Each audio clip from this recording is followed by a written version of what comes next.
સુરતમાં પતિના અનૈતિક સંબંધોથી કંટાળી પરિણીતાએ તાપીમાં ઝંપલાવ્યું. લગ્નના 1.5 વર્ષમાં જ જીવનલીલા સંકેલી, પતિની અટકાયત કરાઈ. સુરત શહેરના કતરગામ વિસ્તારમાં એક અત્યંત કરુણ અને સમાજને હચમચાવી નાખનારી ઘટના પ્રકાશમાં આવી છે. એક પરિણીતાએ પોતાના પતિના પરસ્ત્રી સાથેના અનૈતિક સંબંધોથી ત્રાસી જઈ તાપી નદીમાં મોતની છલાંગ લગાવી આત્મહત્યા કરી લીધી છે.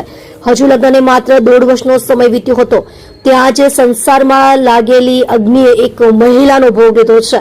લગ્નના ટૂંકા ગાળામાં જ સંસારમાં ભંગાણ. પ્રાપ્ત વિગતો અનુસાર કતારગામમાં રહેતી મહિલાના લગ્ન અંદાજે 1.5 વર્ષ પહેલા જીતેન્દ્ર નામના યુવક સાથે થયા હતા. શરૂઆતમાં બધું સામાન્ય જણાતું હતું, પરંતુ થોડા સમય બાદ પત્ની તેના પતિના અન્ય સ્ત્રી સાથેના અનૈતિક સંબંધો વિશે જાણતી હતી. આ બાબતે દંપતી વચ્ચે અવારનવાર ઝઘડા થતા હતા.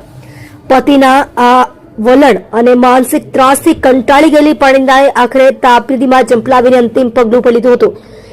ભાઈએ નોંધાવી પોલીસ ફરિયાદ. બહેનના મોતના સમાચાર મળતા જ પરિવાર સ્તંભ થઈ ગયો હતો. મૃતક પરિણીતાના ભાઈએ આ સમગ્ર મામલે હિંમત દાખવી પોલીસનો સંપર્ક કર્યો હતો અને જીતેન્દ્ર વિરુદ્ધ ગંભીર આક્ષેપો સાથે ફરિયાદ નોંધાવી હતી. ભાઈના જણાવ્યા અનુસાર પતિના માનસિક ટોર્ચરને કારણે જ તેની બહેને આ આત્મઘાતી પગલું ભર્યું છે.